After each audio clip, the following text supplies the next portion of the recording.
Hey, everybody out there in Facebook land, Paul Sterling here, and you've joined me tonight to have a conversation about better communication before Christmas, before Thanksgiving, before Hanukkah, before the holidays, before your communication destroys your relationship. So, welcome.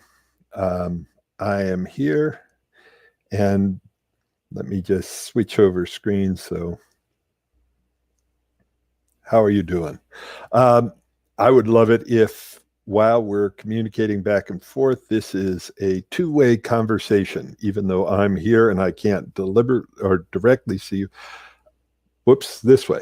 Put your comments in the comments box. I will be reading them, interacting with you, and talking to you about what does it take to have better communication before Christmas and what gets in the way of having better communication. So here is, I'm going to bring the slides up here. Better communication for Christmas. What does better communication mean to you? Maybe you could write a little bit in here.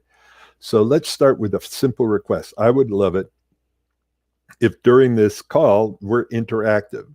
So maybe you could tell me where you're listening in from in the world of Facebook. I have clients all around the world, ranging from India to Australia to England, all around the US, Mexico, Alaska, Hawaii. People almost all around the world want to know how to have better communication. So that is what we're diving into. And so what I want to do is have you think about this. What is better communication mean to you? And after researching this for about 25, almost 30 years, got it down to three simple things. What do people want when they're talking? They want three things. They want to be, and let me get my super pen going here. They want to be heard, they want to be understood, and they want to feel valued. So if you think about it, I'd love for your answer here. Which one of these gets in the way? Is it the hardest to hear somebody, to understand somebody, or to let them know that they're valued? Which of these three gets in the way when you're trying to communicate? Hearing, understanding, and valuing. And we're going to dive into that today. And this is not going to be your ordinary Facebook Live. This is going to be something you're going to want to watch probably 2 or 3 times, share it with friends, and deal with it. So let's look at, we're going to talk about what to do. We're also going to talk about what not to do, what to avoid so that you don't stop open and honest communication in its tracks, so that you don't block intimacy from happening. So what stops open and honest communication? What gets in the way? Why is it that the people you love the most can also be the most difficult to talk to? And we want to talk about that. Like, why is it that the people, especially your beloved partner, that started so easy, you could talk about anything and everything? What changed? How come they went from being able to talk about anything and everything to taking everything personally and tripping their triggers and feeling like you can't talk about anything? You're walking and talking on eggshells. So let's look at what happens here in communication. So somebody starts by not feeling heard, understood, or valued. And then when that happens, the harder you try to communicate using the old tools, the harder you try, the worse it gets. And a lot of times people say, our big problem in our relationship is we don't communicate enough. Not true. Sometimes you're communicating too much. You're communicating about the wrong way or the wrong things. And then what happens, the harder you try, the worse it gets. You end up tripping each other's triggers. There ends up being, it feels like almost constant conflict that erodes trust, intimacy. Your sex life goes to, well, it goes to non-existent. Trust, you can't talk about anything, and you end up spending days, weeks, months to recover, or maybe never recover. Maybe you hit what's called the PONR, the point of no return in the relationships. So how many of you, this is what happens for you? You start not feeling heard. The harder you try to be heard, the worse it gets. You end up tripping their trigger. They trip your trigger. End up in what feels like constant conflict that erodes trust and intimacy. Takes days, weeks, months, years, or never recover, and you pass the point of no return. So today I want to dive into that, what to do, because there is a different way of communicating. There's a whole, that right there, just so you know, is like the downward spiral. There is something totally different, which is sort of an upward spiral where things get better and better rather than worse and worse. But it's not normal. This is not the normal way to communicate. This is a very different way to communicate. But when you communicate this way, both of you feel heard, understood, and valued. And when that happens, even when somebody gets triggered, you have the tools to meet their triggers with courage and compassion and curiosity. And when that happens, it totally transforms the relationship. And you both feel confident and know how to repair upsets, because almost every relationship, especially coming into the holidays, is going to have upsets. There are going to be triggers. There are going to be hurt feelings, especially when we can't visit the people we want to visit right now. So what happens when you're confident and know how to repair the relationship? Your communication ends up building trust and intimacy, and it keeps getting B&B, better and better. You're able to rebound in minutes instead of months. And I'll tell you a little bit about me in a minute, because I was a poster child of the opposite here. And some of you are on this call because you think you want more info. If I just have enough info, then my relationship will be great. So let's take a look at this. I went on Google. It's been a couple of months, but I put it in diet advice and got back 26,900,000 hits from Google. How come with all that information right now, we've never been more obese? So information doesn't help you with your diet. Let's look down here. I put in relationship advice. There was 94,800,000 returns. So there's lots of relationship info. I don't think you're here tonight for more information. I think you're here for transformation. That's very different. You've got to take the information, integrate it, implement it, and then transformation happens and the relationship transforms. So if you look at just information, how are we doing? We've never had more information about relationships. Never in the history of mankind have we had more information. And there's some really great information out there. People like Brene Brown and Esther Perel and Gottman's. There's a lot of great information. One of my favorites is an Alison Armstrong. Tons of great information. And yet, look at this. Every 31 seconds, to 36 seconds, there's a divorce. In America alone, between 870,000 to 1 million divorces a year. So is information helping? Not much. And look at the impact. So average cost, 33,000 or 30,000 per divorce. That's $26 billion, $280 million per year. The real damage, though, is family, friends, self-esteem, all the rest of that. So how did I become a relationship master, communication expert? I I started out as a relationship disaster. This, by the way, that is dad, mom, and that's me when I had hair. Um, my parents really loved each other, but they had poor communication skills. And after 18 years, they lasted 18 years, they went through painful divorce because they couldn't communicate with each other anymore. Um, this is me and my first wife. And what happened is I followed in my father's footsteps. And I followed in his habits, patterns, and beliefs around some of his communication skills. And it cost me one divorce, 3 broken engagements, actually 4 broken engagements. And I had to break the patterns of the past and learn new communication skills. So hopefully you're here to do that.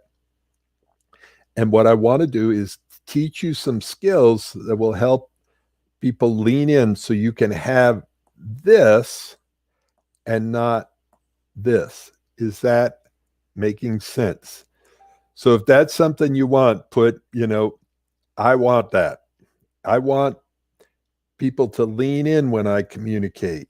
And you want compassion and connection and cooperation versus people leaning out and getting resistance, resentment, regret. So maybe you could just, because I love the interactive part. So be fun. It's more fun for me if you interact. So just lean in or lean out. Which one do you want? Just type that in there. And by the way, this is going out to a bunch of different places. So I won't see all your comments. I'll see most of your comments right now. I'll go back later. I'll see the rest of your comments. So that would be awesome if you comment. So we're going to talk more right now for the people who want lean in their communication and have better communication before Christmas.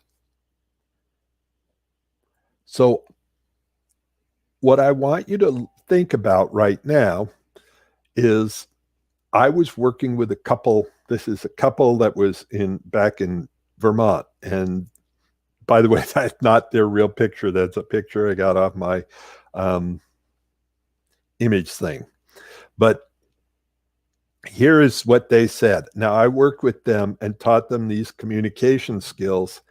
And we worked together for about 3 months. And at first, he was really resistant because he had some ideas like, if you have a great relationship, you shouldn't need coaching. You shouldn't need help. Everything should just go well, and you shouldn't have to work on it.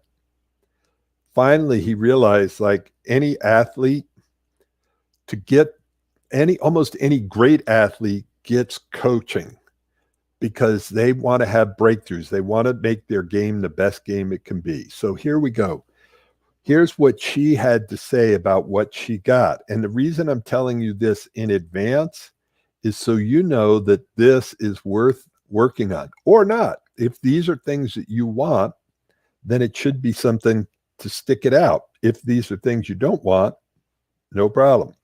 She got back her feminine power and went from feeling like he had all the power and final say in the relationship to understanding what he wants is he wanted to be her hero and to help make her happy. And the way she was asking for things sometimes made him feel like a loser instead of a hero.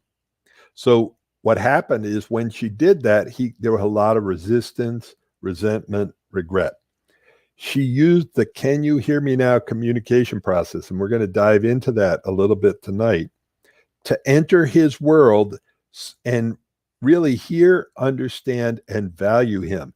And what would happen in your communication, in your relationship, whether it's I work mostly with couples, but what would happen in your communication if the people that you were communicating with and listening to really felt heard, understood, and valued?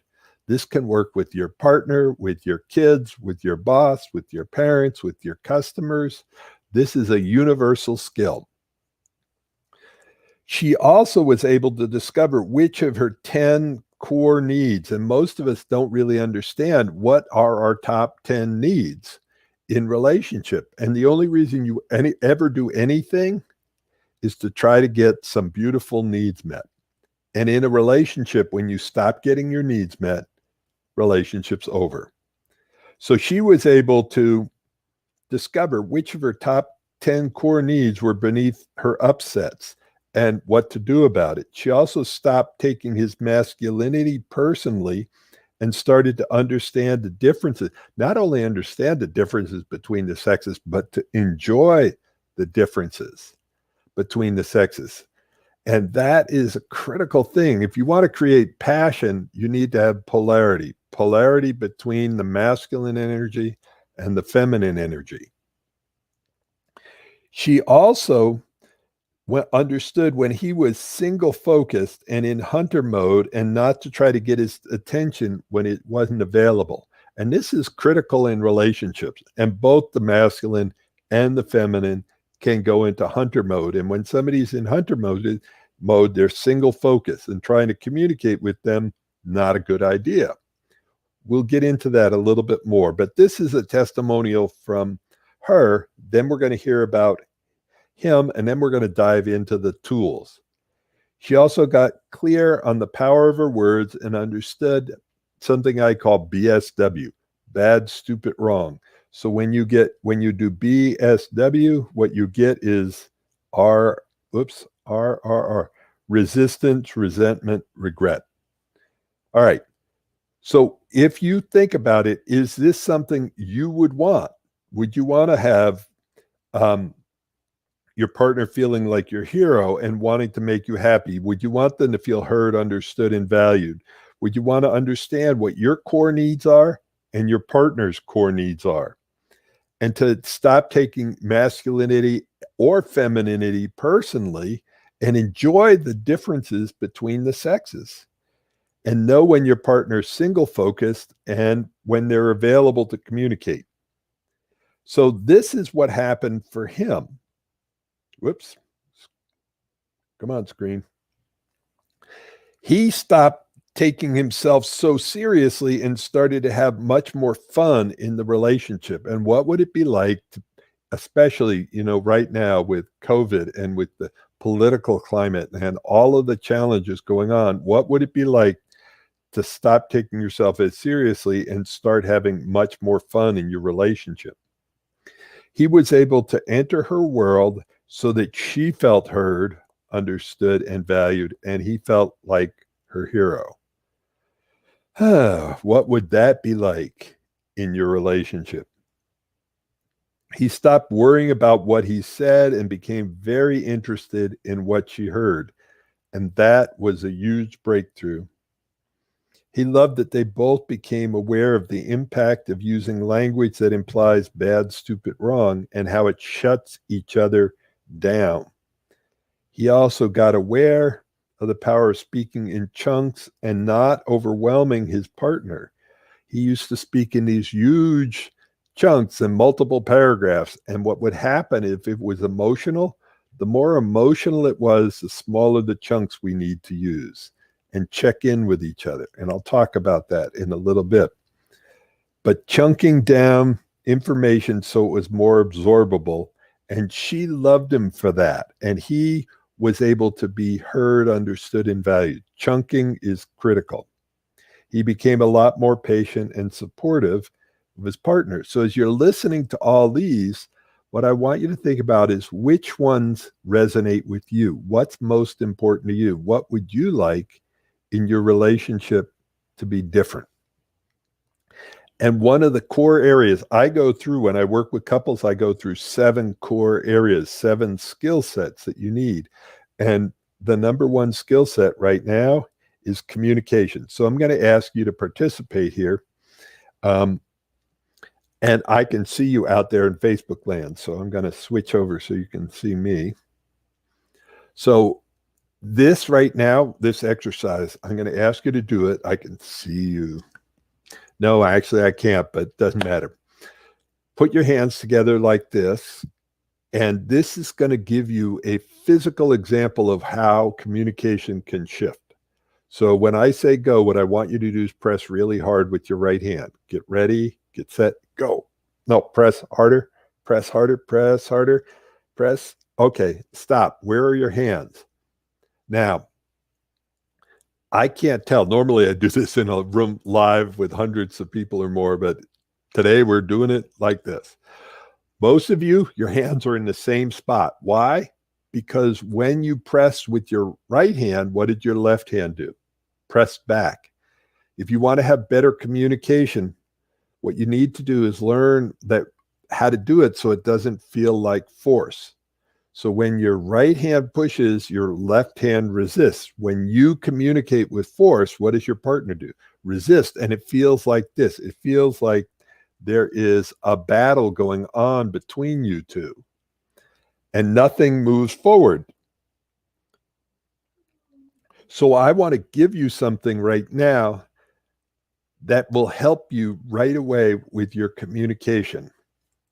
And what I'd love to do is hear from you. If you could just type in, how many languages do you speak?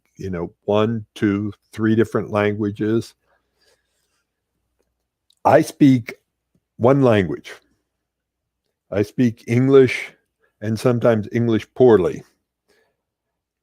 And I travel Mexico a lot. I travel a lot. I travel around the world. I was a U.S. delegate for the Soviet American Citizen Summit. I worked in Hong Kong. I've been to China, and I did a training in Bali and in Croatia. And learning a new language is a process of translation. And what I want to do is help you learn the language of relationships. The language of relationships is all about communicating feelings and needs. And so one of the most basic translation is almost all communication is either an act of love or a cry for help. And the challenge is, the more desperate we are to be loved, normally the worse we communicate. And it's really important. Your partner can be saying really hurtful, upsetting things like you don't love me, or you or attacking or judgmental. And what they are is it's a cry for help. They want to know, do I matter to you? Do you still love me? And almost everything that we do is either an act of love, we're trying to give somebody a gift, or we're trying to receive a gift. The challenge is sometimes the way that we do it, it ends up feeling painful, and rather than receiving the gift, there's a lot of resistance. Like my dad, he was, there was a lot of acts of love that sounded a lot like criticism. By the way, I was once told, if you don't know how to spell words in at least 2 or 3 different ways, you're not being flexible. So you'll see a lot of flexible spelling here. So he would criticize me in hoping that I would improve. I'd ended up having the opposite effect that I wanted. And I've got somebody else here that I can bring on who's a friend of mine, Jay, who's also a love coach. So it will be fun to interact back and forth with having somebody else. So Jay, does that make sense to you? I don't know exactly when you bounced in there, but do you get the act of love or cry for help concept? Totally. It's just a true statement to me. And, it's being able to receive the help too, like not being attached to suffering so that, we can, make progress, apply the teachings. Yeah, not being attached to suffering. That's a good one. I like that. So we're going to dive into the 3 different places that we communicate from. And what I'd love to do is have people follow along for a second and actually put your hand on your head. So the first place we communicate from our head. And when we're communicating from our head, it tends to be the dominant way that the masculine communicates. because we're rewarded for thinking, for having solutions, for having the right answers, you know. And when we're in our head, it's all about reasoning. It's all about logic. It's all about the facts. So the next one, Jay, is the heart. So when we're in our heart, it's all about relating. It's about emotions and connecting and vulnerability. The challenge is when we're in our head, hearts don't seem logical. And it's, if you think about, Jay, do you speak any other languages? Well, no. Actually, you do. You speak music. Yes. You're a great musician. And it's like, see, I look at the scales, I look at music, and it doesn't make any sense to me. It's really a different language. So the three different languages we're speaking the language of the head, the heart, and the third one is of the hurt. And when we're in our hurt, what we're trying to figure out is who's the enemy, who's the allies. So, Jay, I would love for you to be the representative of all those people in Facebook land and tell me which of this is making sense, and is there any place that you want me to dive deeper in that before I go further? Well, the head, the heart, the hurt. That's just awesome. The 3 H's that we have to understand to move forward. And well, you know, I know that I've been in my head, and so I guess I'm a male, you know, to take the male approach. And Deborah, my friend Deborah, she's always saying, well, see through the eyes of the heart. And I was like, what are you talking about? But it sounds really nice. It is. It's like a different language. They're speaking a different language. And here's the thing. This is why, and this is so important for people to get, that 2/3 of this is set up for your relationship to fail. This is why so many relationships fail. When you're in your head, knowledge is key. Vulnerability is weakness.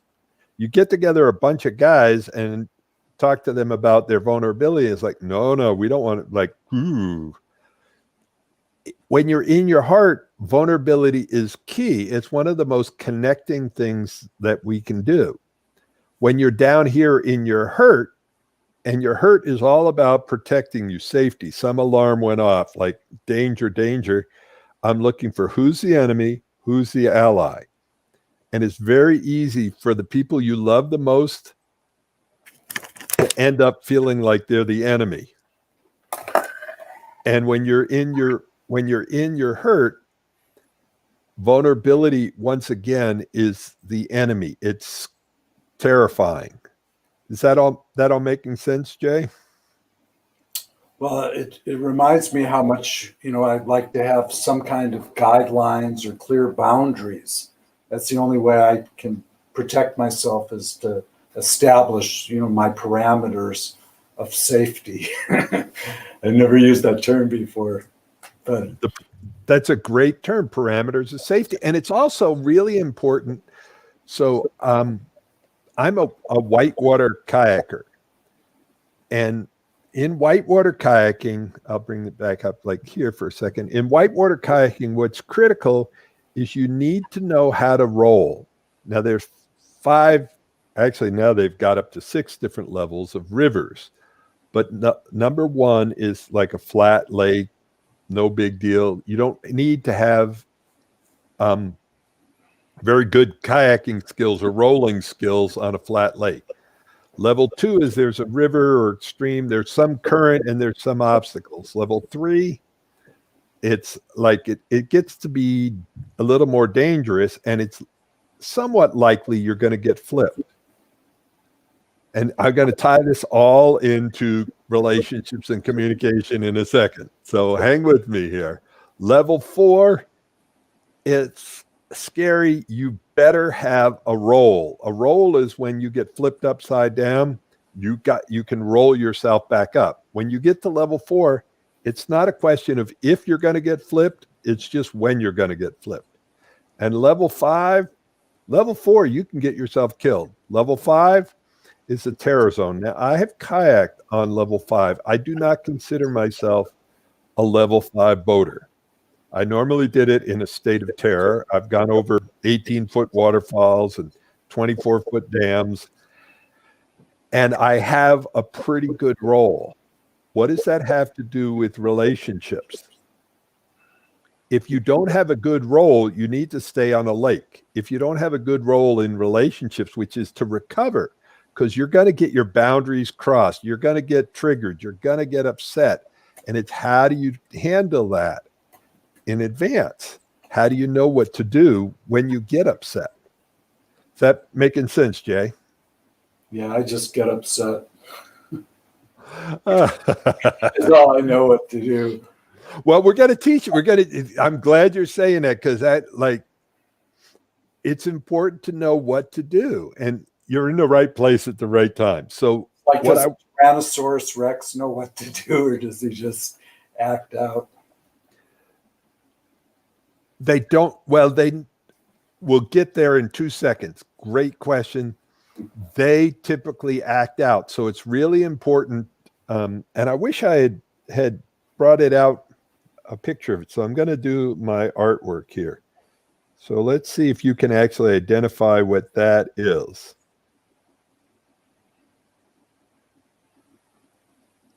All right, Jay, what's your best guess? Trump voters in Arizona. Oh, okay, I guess you didn't see. They had this thing with the Sharpie. Never mind. I don't even want to go there. Acorn. Thank you. You did it. Wow. Acorn. It's really important. This is a concept. There was a book out called Don't Sweat the Small Stuff, and I totally disagree. Having been a relationship coach for almost 30 years, I think it's really critical to nail the acorns before they become oak trees. If an acorn falls on your roof, no big deal. If an oak tree falls on your roof, it's a problem. If you talk about things down here, before the T-Rex comes in, it's easy to handle them when it's just this little thing, when something goes off. And so the nervous system has 3 levels. And there's a great book on this, Wired for Love by Stan Tatkin. And your nervous system goes from alert, alarm, attack. When you're in attack, it's too late. It's like, I'll tell you what to do with someone who's in attack, because it's too late for logic and reason and all the rest of it. So it's really important to catch it when it's just an acorn. Your relationship's going to be better. You're going to be better. So, Jay, alert is when you're lying in bed and maybe you're in the house and you hear something moving in the living room. Like when I lived with my ex and the dog, sometimes things would be moving. It could be her, could be the dog. I'd pay attention. It's like I was drifting off to sleep. I'd pay attention. And then if I go, oh, it's just another person, it's a roommate, I could go back to sleep. I could go up, back, down. If I hear footsteps and my partner's right next to me, I go to alarm. This means pay attention. There could be danger. And so now I'm focused. I've taken I was relaxed, and now I'm pretty single focused. And my big question, is there danger? And if there is danger, Tyrannosaurus Rex comes out. And if I'm trying to defend myself or attack my partner, I have now seen my partner as the enemy. And by the way, Hobie, thank you for interacting with us. I appreciate you in there and everybody else that's been interacting on the list. So, Jay, what I want to do is I want to tell you what to do when you hit T-Rex. And by the way, somebody that both Jay and I know who's an amazing relationship coach, Scott Katamas, runs Love Coach Academy. He talks about, let's see if I can do it here. He talks about these three different levels a different way: alert, alarm, attack. You have green light. I'm going to make it a different color, but that's supposed to be yellow just because it's easier to see. And when you're in Tyrannosaurus Rex, you're in red light. So trying to talk at all when somebody's in, well, think about trying to go and pet a T-Rex. Not a good idea. So it's important to know when you're in green light, yellow light, or red light. So Jay, what I want you to think, if you could go back to a time when you were triggered and just do a little role play with me right now. Would that be okay? Sure. Can you think of a specific example? It doesn't have to be a big example. Yeah. Just even make one up. Tell me a tiny bit about it so we can play back and forth. Oh, well, it might have to do with having an employee and paying someone and expecting them to, meet my expectation of them. Okay. Got it. So I'm going to be your friend, and I'm going to communicate first from logic, then maybe from heart, and then I got to communicate and just watch Jay, what I want you to do is, let's see, put your hand up like this. So if I'm pissing you off, go up. If I'm calming you down, go down. Okay. So let's just see how people normally communicate and watch what happens for Jay. Just be honest. Okay. So tell me the issue that, just say it again about the employee.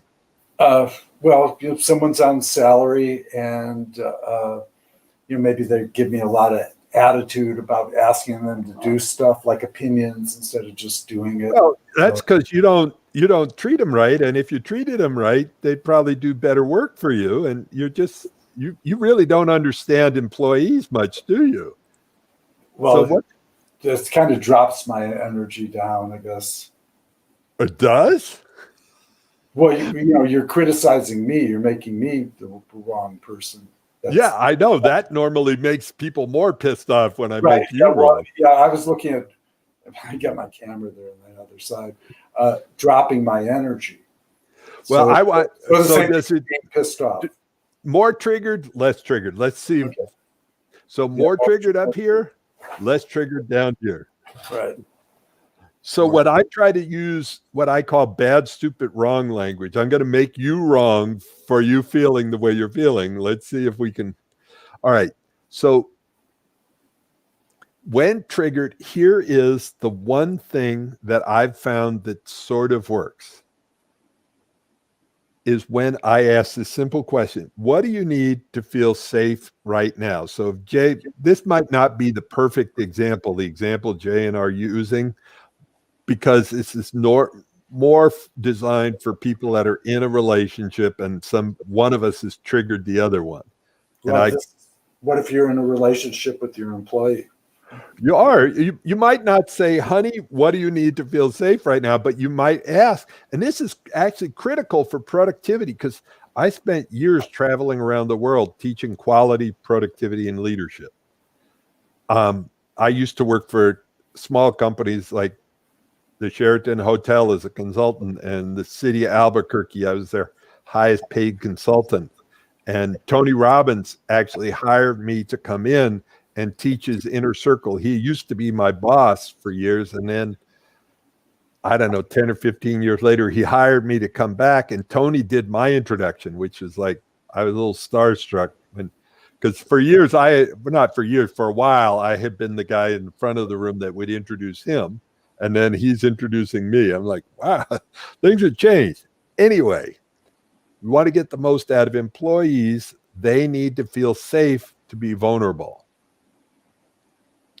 So what I would ask is, Jay, what do you need to feel safe right now? Well, we have a safe word. So, it's Tao. And every time one of us is able to, they remember the word Tao, and we just stop talking, invoke blessings. So I I like to pray. I like to call on the higher forces to help rather than, be dysfunctional. I'd rather, you know, do something other than act out. Yeah, because acting out tends to do what? It tends to accelerate. The more that we don't feel heard, the further we head up. So it's important to catch it at alert, alarm, before it gets to attack. I tell you, I've been in that model so much, and lately, just for the sake of the relationship, I've just been loving her. Instead, I just hold her and grab her and touch her, and I calm down because I was never held and I wasn't touched the right way by my mother. So I just find like that really is soothing for me. But I'm not acting out and being an enemy, just the opposite. Right. The one thing I just want to caution people on is if somebody has reached that place where they're in the enemy image, holding them might create a very different reaction than you want. In fact, when they're in that place, I ask permission even to touch them. Yeah. I will give you a quick example of that. And Jay, I know that you're in a different situation, but I'm just telling people when I was driving in Colorado up over the Eisenhower Pass by the tunnel. Anyway, I was going over the pass. We're in 3 or 4 lanes of traffic. It's icy. People are spinning out. They're going off the road, all different directions. I am totally in my reptile brain. And I'm a good driver. I'm in a 4-wheel drive. I am weaving through, dodging cars. I'm still white knuckled. And my partner reaches over to touch me, sort of reassure me. And I could feel it. And I just told her, honey, don't touch me right now. I'm in my reptile brain and it won't help. So it's asking what, for you, it helps. For some people, it might not until they get calm again. So it's finding out what works for your partner when they're in reptile brain to get them feeling safe again. Timing is everything. Yeah. And asking permission. So let me move down. I'm going to go through what happens when we get triggered, and I'm going to talk about 5 common mistakes. So when we get triggered, we have a choice. Well, actually, the bottom line, we don't have a choice. This is our reactive line. Reactive is basically unconscious, and it's the drama line. So Jay, you were talking about not being held much as a kid. I'm guessing you had trauma. And I want to just ask permission about that before I'll just talk about my trauma. Growing up, I had an older brother who would beat me until I collapsed. It wasn't good enough just for him to beat me. I had to physically, emotionally, psychologically collapse. And that was lose win. And my nervous system learned it like, this is a picture of our puppy. He would roll over on his back when a big dog charged him. So he learned that collapsing equaled safety. So that's what he did for safety. My older brother was combative, and he had to win. It wasn't like a choice. It felt like survival for him. And so he would basically beat me until he won. Now, a lot of times women have been through, if they've been through some form of abuse, of rape, of incest, of molested, or all the rest of it, their nervous system learned about collapsing because there was somebody who was in their reptile brain. And when they get triggered in a upset with their current partner, they might go back into collapse. And that's what was happening for me in relationships. Now, I'm a big guy. I am 6'3", 230 pounds. And my nervous system would be that of a 10-year-old and go into collapse. And I would shut down, and my partners wouldn't like that. Because I thought I had a choice of either be collapsed or combative. So which one do you connect with there, Jay, from the past? I know it's not normal for you now, but in the past. Well, I try to avoid like get away, get louder, be smart enough not to create a police incident. Yeah, I back in the old days, I would kind of match the energy, try and one up, and the other person. So I guess I would be we would both be in the reptile brain. Yeah. And it'd be, if you look at, without mentioning names, a lot of politics right now is played on this game right down here, either combative or collapsing. One up, I'm going to win. I don't care who loses. Now, here's a different, now, just so people know, and I don't think I have to say it, but this sucks in the world of relationships. Being stuck down here is not, it's really equals lose, lose. And what I'm teaching is about how to get here, to get more courageous and compassionate, to come from the heart, because courage comes from liqueur, comes from the Latin cur, to speak from the heart. And it's how do we learn how to speak from the heart? And as one of my mentors said, Allison Armstrong, it's how to be voluntarily vulnerable.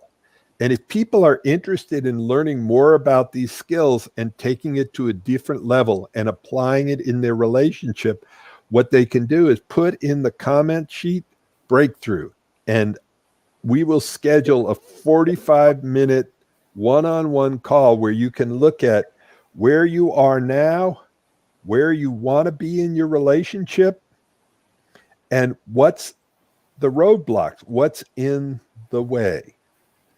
So if this is all resonating with you and you want some help in this, just put in breakthrough and we'll chat. We'll have a call and figure out where you are, where you want to go, what are the roadblocks, and if you're interested in getting some help in having a remarkable relationship. Because the interesting thing is, to have a remarkable relationship, what you need is remarkable relationship skills. So there are 5 communication mistakes, and I am going to zip through them. Oh, Hobby, I see you there. I'd like to communicate more, but it seemed pointless with no response. All right, I will be response. Not a big deal. I will still listen, enjoying the program. So I see you. Thank you. You definitely. I'm okay. Hopefully that counts as a response. And I've been appreciating you commenting along with everyone else. So thank you. So 5 different mistakes, Jay, and I'll go through them and see which one resonates with you the most. Number 1, case building. That's where anything you say can and will be used against you in the bedroom, the bathroom. And this is where we try to make somebody, basically case building. We all do it. And it's where we make somebody BSW, bad, stupid, wrong. And what we tend to get is a lot of resistance, resentment, regret. So, Jay, how do you react when somebody's case building against you, letting you know what you should and shouldn't do? Well, when I started reading your book, I mean, this is the areas, the bad, stupid, wrong, that I really, what was the question? Let me bounce back, Jay. He said something. I just got to flash it real quick. Whoops, wrong side. I wrote a book, Argue Less, Love More. It was an act of love. It took me probably 6 months to get most of the the content, and 6 years to turn it into a book. Because as you can tell from my writing, I'm dyslexic, grammatically impaired. It's a challenge. So, Jay, I'll ask the question differently. When it comes to case building, were you somebody who did it, or were you somebody who had cases built against you? Well, to answer your first question, that case building is like it opened my eyes to realize that that's what I was doing in relationships, and that didn't support me getting the results that I wanted. And we were both really aware of it, and we would open up the book and study that section, for a while, like regularly when we had problems and stuff. So yes, I realized that that's not what I want to do, and that's what I usually did. Yeah, and I want to be clear. The reason I wrote the book, there's this BS out there that people say, oh, I never make the same mistake twice. I'm like, really? It takes me about 10 times just to know it's a mistake. So maybe I'm in the slow learner group, but I wrote the book because I noticed patterns in my communication that cause people to shut down, to stop open and honest communication. And I had learned these patterns from my dad. And what I had to do was identify them and then start eliminating them. And case building, I still do it every once in a while, but it's a lot less than I used to do it.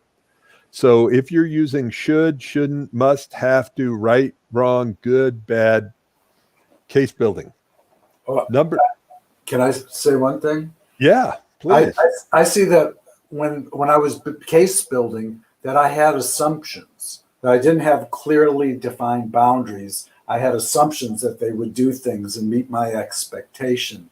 And so, now I get more clear with, what I expect beforehand rather than make a big assumption about it. Well, yeah, and you nailed it. And I'll just say 2 seconds on it because my world in business consulting, there's a huge difference between standards and expectations. Standards are what we've agreed on. Expectations is what I want. A lot of times what happens, and Tony Robbins said this, is most rules or expectations are unspoken until broken. So it's like learning how to communicate about it and handling it. The next problem or mistake we make is storytelling. And so what happens is somebody comes home late and doesn't call, and we make up a story. They're having an affair or whatever it is, and we don't check it out. We make up a story, and then we believe it's true, and then they walk in the door and we attack them as if it's true. And so rather than storytelling, because the mind is a meaning-making machine, what we want to do is bust our stories. And I could do this. I could go, Jay, I'm telling myself a story that when you did this, it meant that you didn't care about me or you whatever. So do you have any examples of storytelling on your side? Well, I remember from your book that the last part of the sentence is that true? And that was really so helpful. And I thank you for that, because I actually could use that as a technique, where before I might accuse or blame or make somebody bad, stupid, wrong, then instead I could ask them, I could say, I'm telling myself a story that you don't want to, do what I want you to do because, then I'll fall in love with you. If you were nicer in certain areas, and that's kind of it. So the important part, is asking, is it true? And see, this is the thing. If you want to have a a remarkable relationship. It's about intimacy and vulnerability and being courageous. Now, part of what I teach in a course that's going to be coming up in January in the couples course is about availability, capability, and willingness. The three things that we need in relationship. Availability. Are you emotionally available? Are you physically available? Are you mentally available? Are you capable? Do you actually have skills? Like, see, Jay, I could come play music with you and it would be a miserable experience probably for you because I'm available, but I'm not capable. I have no music tone, scales, anything. Maybe I could beat a drum. And then the third one is, are you willing? And willing is courageous, vulnerable, and compassionate. All right, so I'm going to bounce to the next ones. The first one is case building. The second one is storytelling. These are things to avoid. So the states case building, storytelling, and the third one is message assuming. And I'd love for people who are on the call to talk about whichever one triggers them. What do you do the most? Are you a case builder, a storyteller, a message assumer? And so I'll tell you one quick story about it, and then Jay, get your input on it too. But message assuming, I had a friend that we used to kayak together, Dave. And Dave, this was in Estes Park in Colorado, and there was two holes that we would go to: the Dairy Queen hole at the Dairy Queen Bridge and the Mary's Lake Bridge. So there was a hole there that we used to boat in. And I heard Dave say something about the bridge, and as soon as he said bridge, I assumed it was the Dairy Queen. So when you assume that you know, what happens to listening? It totally stops. My listening switch, and I'm drawing a little picture here of my listening switch, it went off. And Dave kept talking, and I stopped listening because I was planning the trip. I was getting, what do I need in my kayak? Da, da, da. And so I ended up at the Dairy Queen Bridge, and I waited for an hour and a half. He's like, never late. And then he drives into the parking lot all pissed off. He says, I was up at Mary's Lake Bridge for an hour and a half, and you didn't show. Because what? I did message assuming. So any insights on that one, Jay? Yeah, I found that, in one of the problems that I had previously in my relationship is that I was assuming where she was coming from. And I've learned now, because I know her better, that she was actually coming. I couldn't make that assumption anymore because she was coming from another place, from her experience that was different than what I was thinking she was thinking. Yeah. So if you look at it, here's how to get from message assuming to message clarifying. I'm not doing it right.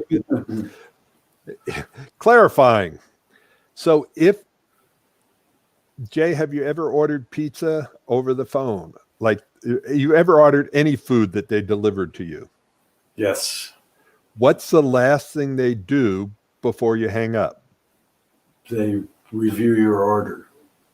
Yeah, they repeat it. They repeat the whole thing. Why? Because they know that the normal outcome of most communication is misunderstanding. If they don't repeat the order, there's a very good chance that something's wrong. The credit card's wrong, the address is wrong, the pizza is wrong.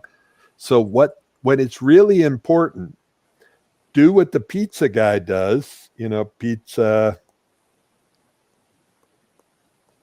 and repeat it back. And that's, Jay, that what you were saying too. It's like, honey, can I tell you what I think I heard? So right.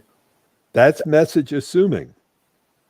Yeah, I've learned that from Scott, actually. He's a master at that.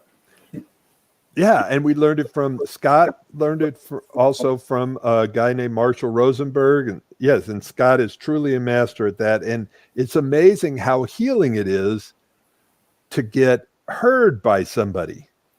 I do that now with Jan. it actually helps. I say, this is what I understood you to say, and I'm getting better at repeating back. Yeah, because heard, understood, and valued. And we're getting close to the end here. And by the way, just for people, if they want to know more, we're going to have several courses coming up. One thing I'm working with is just a few couples who want to have better communication before Christmas. We're going to go through the book, and there's an online course, and you're going to get to dive in and really understand these 5 communication mistakes and know what to do with them. So, Jay, did you connect to cup stuffing at all? Did that make sense to you? Well, I guess that sounds like a reptile brain move where you're not concerned about the other person's going to feel, and you just have to kind of unload. I don't know that from your book. I don't. Okay, so that's number 4. And what it is when we get emotionally full. Oh, right. Yeah. So it's like if you came home, if you just drove somewhere and you got a flat tire and maybe a speeding ticket, and you walked in the door and you're emotionally full, stressed out, and your partner goes, honey, we need to talk about your spending habits. Like, what chance is there that there's going to be a good conversation? Because your cup is what? Full. It is full.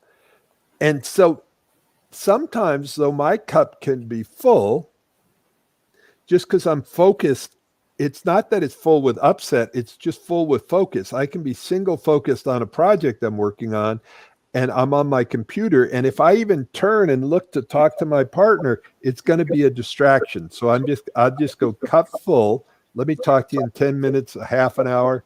So I avoid trying. If I have a tough conversation I want to have with somebody, what I will do is I'll go, how's your cup right now, Jay? And if you're like playing music, you might want to stay playing music versus have a tough conversation. So cup stuffing is trying to talk to somebody whose cup is already full. Just last night I went on to empathy practice, and then I did my light touch evening practice thing, and we went long on both of those things. And then my partner came back and she was wanting to tell me about her day, and it was like, no, so that was the same thing. I was full. My cup is full. And it was hard for her. She was kind of, she wanted to tell me at that moment, I guess. She was thinking I should listen, and she didn't understand, I guess. And that's why it's important, exactly what you're talking about right there. This is why it's important to talk about this in advance, so that your partner doesn't take it personally. Because what you were saying, Jay, and I'm translating for you, you can correct me, but if I listen now, I'll only be pretending to listen. I really can't hear you. My cup is so full, I don't have any room. And I'd rather listen later when I can really hear you. That's brilliant. Because the other thing we can do is we can just nod and pretend. So I'm going to go to the last one, and it's great to hear from people. Which one of these is the most triggering for you, and which one do you tend to do? And then we're going to be done. I've got this one is the fatal F's, and this is also called male itis. It tends to be a masculine tendency. And so women have a masculine tendency, men have a masculine tendency. The tendency is to want to fix it. So when somebody comes to you in pain, you're right there. Let me tell you what you should do. Let me tell you, did you tell them this? Did you do this? Did you try this? And what most people, when they come to us in pain, they want to, Jay, how many women in your life have wanted to be fixed? By me? Yeah, by any of us. I'm warning myself, like that's a bad question, but here, I'll just answer the question myself so we don't get off track. Most women don't want to be fixed. Most men don't want to be fixed. What they want to be is they want to be heard, understood, and valued. They don't want to be fixed. And yet, as a masculine, I'll speak for I, tend to want to offer my good ideas, and the fatal F's are let me fix your problem. And if fixing doesn't work, let me get in a fight with you. And if that doesn't work, I'm going to flee from the situation. So the fatal F's are fix, fight, flee. When the feminine comes to the masculine in pain, we want to fix them or solve the problem because we think it's either our fault or our responsibility. So feminine, you can set up your masculine by saying, honey, here's how you can win with me. You could just listen right now. I don't need you to fix it. I don't need you to do anything. I just need you to hear me and maybe hold me. So 5 mistakes again: case building, storytelling, message assuming, cup stuffing. If you want to have better communication by Christmas, you learn what those 5 mistakes are and avoid them, and learn how to be compassionate and deal with your reptile brains over Christmas. Because here is the communication model that I teach, called the communication star. When you're talking, what do you want? You want to be heard, understood, and valued.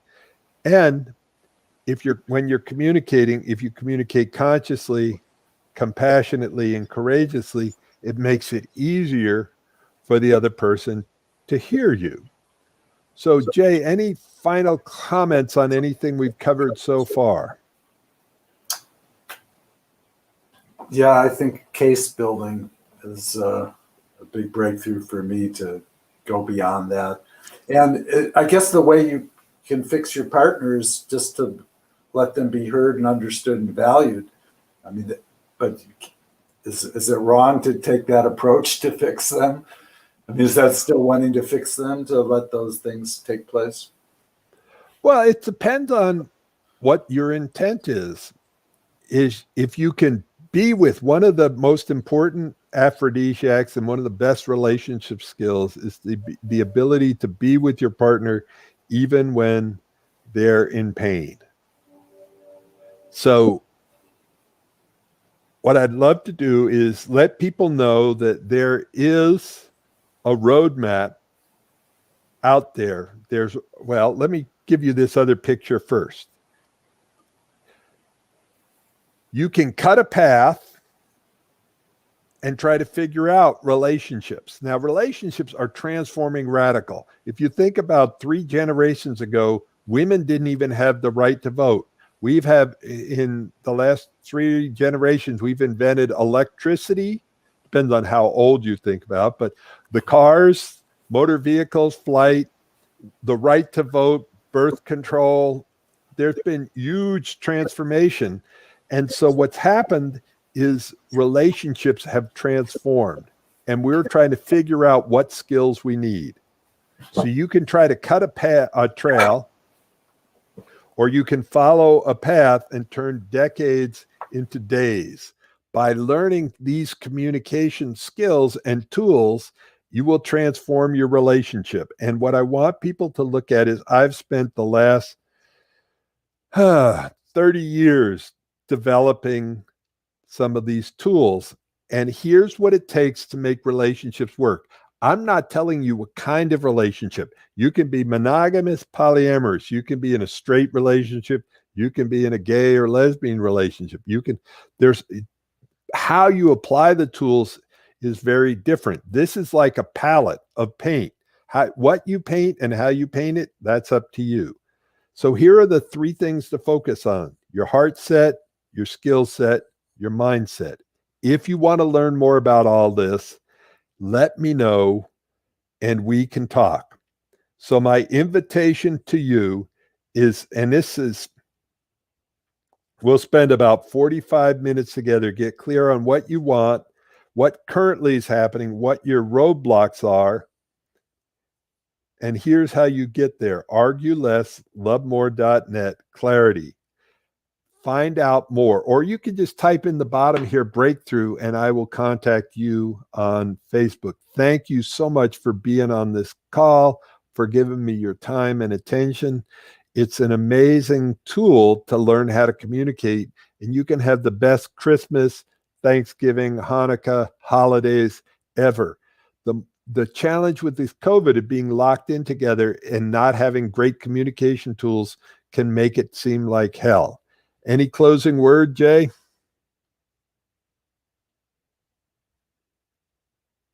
Oops, you're muted. The sound of I silence. think it's a really good present is learning and sharing communication skills with your partner for this Christmas. It's money well spent because you can use it every day to improve your life, the time you spend together. Yeah.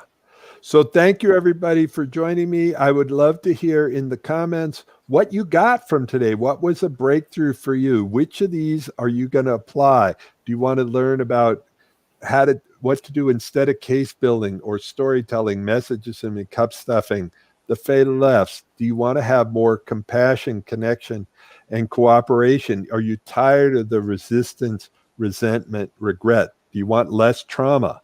Do you want to feel heard, understood, and valued? All right. Merry Christmas. Happy Hanukkah. Happy Thanksgiving. I will see you this Sunday. If for the call, I do again Sunday at 4:00, going to be a different topic. I totally appreciate it. And thank you, Jay, for stopping in. Great. Good to be here for sure.